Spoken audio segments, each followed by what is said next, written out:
12 సంవత్సరాల నుంచి రక్తస్రావ రోగం కలిగిన స్త్రీ, ప్రియులారా, భయంకరమైన పరిస్థితి.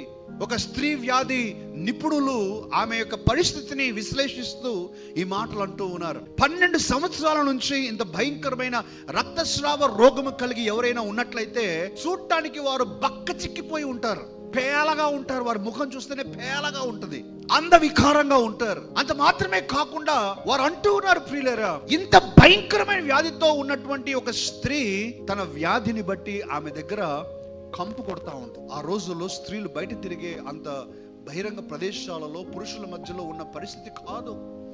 కానీ ఆమె తలుచుకుంది, ప్రియులారా, నేను యేసుక్రీస్తును ముడితే నా అద్భుతం నాకు దొరుకుతుంది, నా స్వస్థత నాకు దొరుకుతుంది, ఆమె మనసులో అనుకుంది.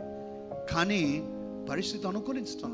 దేవుని యొక్క వాక్యంలో మార్కు సువార్త 5వ అధ్యాయము 25 నుంచి 34 వచనాల్లో ఈ వాక్యం రాయబడి ఉంది. అక్కడ అంటూ ఉన్నారు శిష్యులు, అయ్యా, నీ మీద మనుషులు గుంపులుగా పడుచు ఉండగా ఎవరు నిన్ని యొక్క వస్త్రం ముట్టారని నువ్వు అంటూ ఉన్నావు అనే మాట అంటారు. మీకు గుర్తుందా?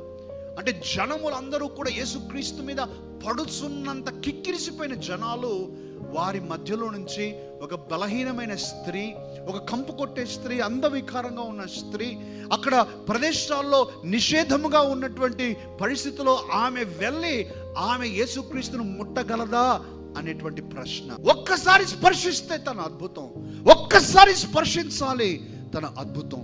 ప్రియులారా, ఆ స్పర్శనే నేను ఏం చెప్తూ ఉన్నానంటే, ఇదిగో చుట్టూ ఉన్న పరిస్థితులు ఏవి కూడా నీకు అనుకూలించవు, ఏది కూడా నీకు అనుకూలించదు. నీ పరిస్థితులు అనుకూలించినప్పుడు, నీ పరిస్థితులు నీకు స్నేహపూర్వకంగా లేనప్పుడు, ఇంకా కష్టతరంగా ఉన్నప్పుడు నువ్వు చేయాల్సిన పని ఏంటంటే, నువ్వు ఆ పరిస్థితుల కంటే కష్టంగా, ఆ పరిస్థితుల కంటే కఠినంగా తయారు కావాలి. ఆమేన్. నా మాట వింటున్నారా?